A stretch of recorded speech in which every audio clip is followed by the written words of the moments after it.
Welcome to the Social B podcast with your host, Louise Brogan. Every week, Louise will be bringing you a podcast all about women entrepreneurs, talking about their challenges, their goals, and inspiring you to either start your own business or grow the business you have. Visit www.socialbni.com to join our community and pick up some lovely freebies to start marketing your business online today. Hello and welcome to today's episode of the Social B podcast. Today I am introducing you to somebody who is a very important part of the podcast, but you've never met her. So Sara B is a copywriter, and we met through Martin and Lindsay's Martin and Lindsay are Jammy Digital, and we met through their membership Make Your Mark Online. And I realized that Sara was an amazing copywriter and that I needed help with the show notes for the podcast. So Sara is the person who's responsible for having epic show notes for this podcast. So Sara, welcome to the podcast. Thank you, Louise. Thank you for having me. I'm very excited to be here. Yes. So if you want to introduce yourself to everybody and tell everyone what you do and who you do it for.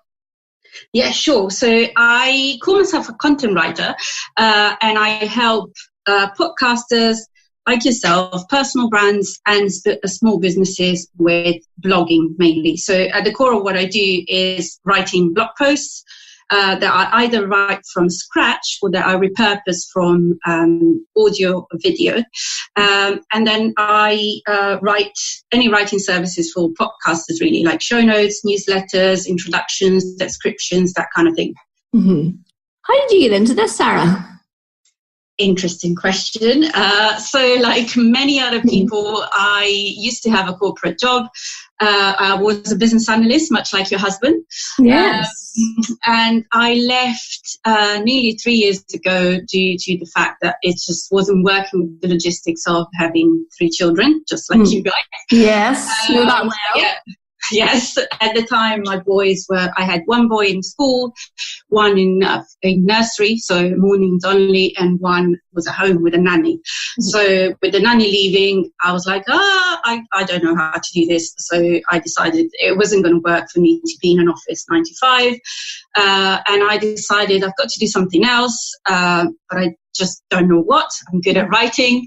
I want to learn stuff. I'm a very good learner, and I basically get very motivated by learning, reading, and teaching as well. So I thought my business has to do something with writing, teaching, and learning, and how can I combine all of it? I was already writing for a blog, incidentally, when my second son was born. During maternity leave, I trained for an antenatal company. So by doing the portfolio with them, they realized I was good at writing. So they said, would you mind writing for our blog? Oh, wow. So that was probably 2015 now. So I was doing that on the side on weekends. And so when I left my corporate job, I thought, well, maybe I can build on that. So I started my own blog, continued to write for this antenatal company, and really started to get exposed to the online world and digital marketing and all this stuff I knew nothing about. I didn't have Instagram or Twitter at the time. I didn't know what they were. So yeah, it's been a learning curve for sure. But yeah, for the best part of the first maybe 18 months, all I did was blogging, really, twice a week at first and then once a week. And I just got better at it, I guess. And I think since then I've probably published about 300 blog posts all over the place. Wow. For clients, for other online magazines, for myself, they're all over the place, literally. But they're not all brilliant, probably. But it's been a learning process. So that's what I do now. That's excellent.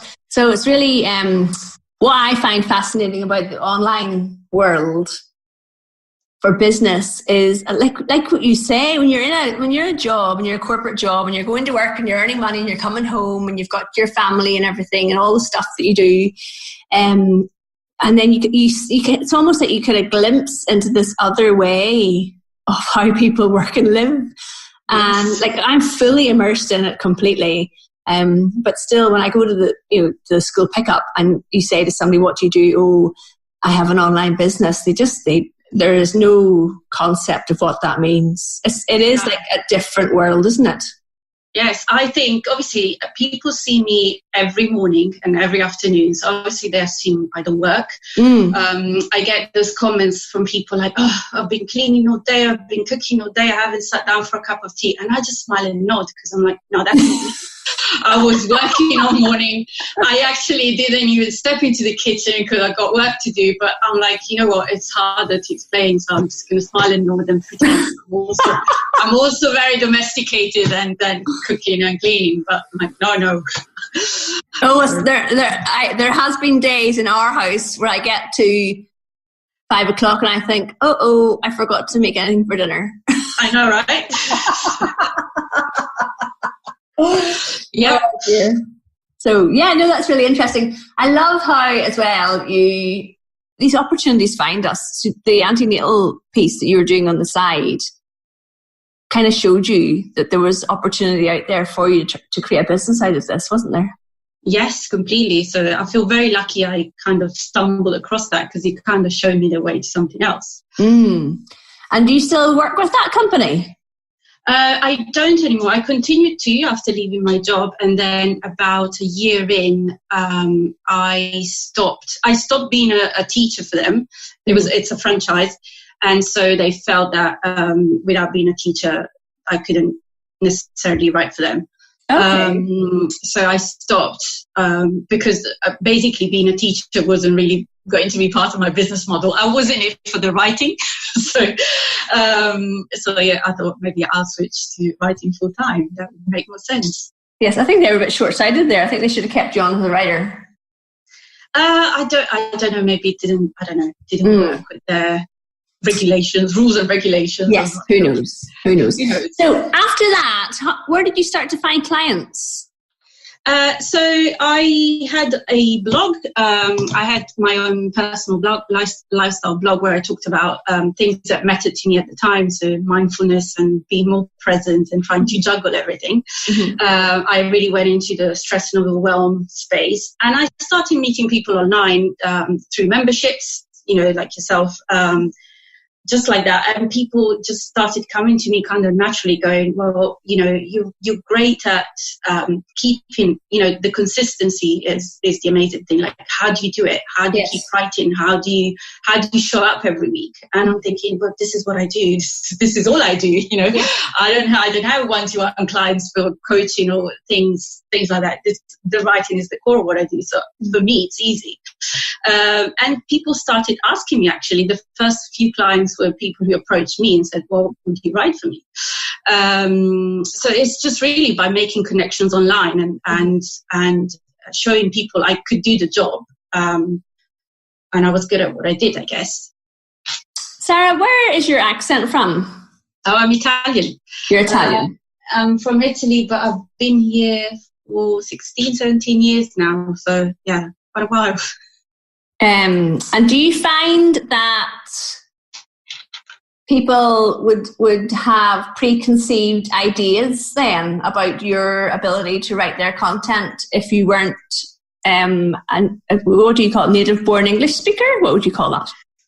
I actually don't know that, in that no one has ever kind of articulated that to me. No one has ever said, oh, but, can you write for me, even though English isn't your first language? Yeah. I actually get the opposite bit where people who are not native English speakers, just like myself, go, how can you write that well in English when English isn't your first language? How do you do it? I've not, obviously it is an insecurity that played in my mind for a very long time. Like it's one of those stories that you go, well, surely I can't do this because English isn't my first language. But I think I had to work with this very early on in the day, because even from becoming a business analyst, I was in a space where, wow, all these people are, graduates from the UK. What am I doing? Sitting here doing the same job they're doing? And I kind of, my confidence did grow in time. And you kind of at some point realize that actually the language isn't a barrier if I don't want to make it, if I want to make it a barrier, it will be. But otherwise it doesn't need to be. And in fact, like I said, no one has ever said to me, push back on, oh, but are you sure you can do this? I actually get the opposite comment where they say, oh, how can you do this? Considering not even English. Because sometimes when I read your show notes and I think, how did she captured that so well?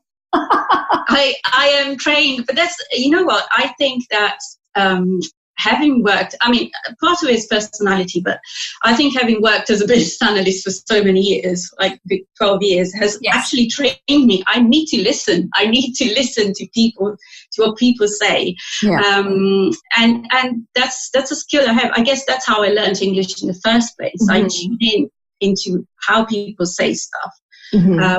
What people say, how they say it, which is why for me, working with podcasters is a lot of fun, because I just I listen to stuff. I really enjoy it. I learn from the podcast itself. I enjoy the shows.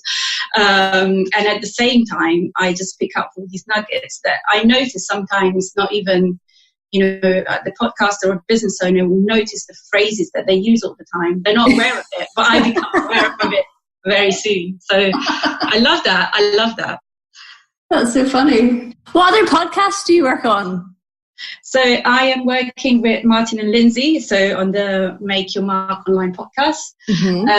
I'm working where I repurpose their content. So I don't do their show notes, but I take their transcripts and turn those into optimized blog posts. I'm working with Jessica Fernley. However, Jessica's podcast is having a break, so I think she's branding it. So I'm excited to see what happens. And that's the Business Club for Grown-Ups podcast. And I worked for a good year or so on the Supermom podcast with Lisa York, who is also on a break due to personal reasons and potential rebranding later on in the future. Oh, I don't know Lisa. I know Jessica because Jessica came on to one of my online summits as a guest expert. She's lovely. Yes. Yeah. Yes. Really. I love Jessica. And obviously, I know Martin and Lindsay. They're fabulous and they're speaking at the conference. Very exciting. It's so exciting. It's ridiculous. That'll be very good. We'll have to get you over for the next one, Sarah. Yes, please. You might even speak. Who knows? So, Sarah, one thing you are really, really good at, and I am not so brilliant at, is being organised and batching. So talk to us a little bit about that. Yes. So I had to develop this kind of batching process for myself because as my clients started to build up, I found that, everyone had their deadlines, especially podcasting, deadlines do not move. And so I thought, how am I going to fit everything in? And it's really hard as well especially when you're blogging from scratch and like writing blog posts and doing your own research. I have to kind of go from, talking about the paleo diet to loneliness in the elderly to how to build an about page on a website. And, it's like, whoa, like topics change so much. Yes. So I thought, what if I work on a client, all the blog posts I've got for a client for the month, I work on them at the same time. So if one day I'm talking about marketing, well, that's it. I am talking about marketing over 4 blog posts and I don't have to keep switching. And I noticed that really worked. If you can actually plan your blog posts in advance and work in a batch, it actually saves you time, makes you more efficient. It's how batching works. You're just using one skill set, one part of the brain, and you just get more productive. If you think about it, podcasters do it, YouTubers do it. Why aren't we doing it as blog writers, content writers? Yes. I'd like to think that other podcasters are probably better at doing it than me. Oh, don't be so harsh on yourself, please. Seriously, I see the behind the scenes of other podcasts and everyone is being very harsh on themselves and very... Well, I have recorded 2 episodes today, so I'm quite chuffed with myself. You are on a roll. So, yeah. Do people come to you for help with this then? Yes, I started teaching it on a one-to-one basis. And also, I just had a workshop last week, which went really, really well. People were like, why don't we know about this? Why are we not doing this? So I think I'll need to expand on this a bit more and start teaching a bit more. Yes, I'm really interested